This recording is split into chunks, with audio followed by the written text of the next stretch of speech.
మహబూబ్ నగర్ పట్టణంలోని పరిమళగిరి సమీపంలో గల శ్రీ రాఘవేంద్ర స్వామి మఠంలో రాఘవేంద్ర స్వామి వారి 354వ ఆరాధన ఉత్సవాలు నేటి నుంచి ప్రారంభమయ్యాయి. ఈ మేరకు ఉత్సవాల్లో మహబూబ్ నగర్ పార్లమెంట్ సభ్యురాలు డికే అరుణ హాజరై ప్రత్యేక పూజలు నిర్వహించారు. భక్తి శ్రద్ధలతో వివిధ ప్రాంతాల నుంచి పెద్ద ఎత్తున ఈ ఉత్సవాలకు భక్తులు పాల్గొంటారని ఆమె వెల్లడించారు. ఈ మేరకు నిర్వహిస్తున్న ఆరాధన ఉత్సవాల్లో మంత్రాలయ శ్రీ రాఘవేంద్ర పీఠాధిపతులు శ్రీ సుబుధేంద్ర తీర్థ స్వామీజీ హాజరవుతారని ఆమె వెల్లడించారు. ఈ సందర్భంగా ఆలయ అభివృద్ధికి కూడా తన వంతు సహాయంగా కృషి చేస్తానని ఎంపీ డికే అరుణ హామీ ఇచ్చారు.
కల్పవృక్షము రాఘవేంద్ర గురుసార్వభౌముల 354వ ఆరాధన మహోత్సవాలు నిన్నటి నుండి దివ్యంగా ప్రారంభమైనాయి.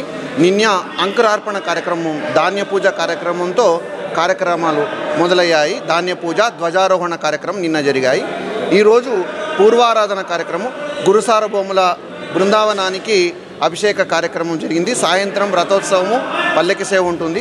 రేపు మధ్యారాధన కార్యక్రమము, ఎల్లుండి ఉత్తరారాధన కార్యక్రమం సందర్భంగా పాలమూరు పట్టణ పురవీధుల్లో గురుసార్వభౌముల రథోత్సవం దివ్యంగా కొనసాగుతుంది. ఈ కార్యక్రమంలో భక్తులు అధిక సంఖ్యలో పాల్గొని గురుసార్వభౌముల అనుగ్రహానికి పాత్రలు కావాల్సిందిగా శ్రీమఠము తరఫున అందరికీ ఆహ్వానిస్తున్నాము. ఉత్సవ కార్యక్రమంలో పాల్గొనడం జరిగింది.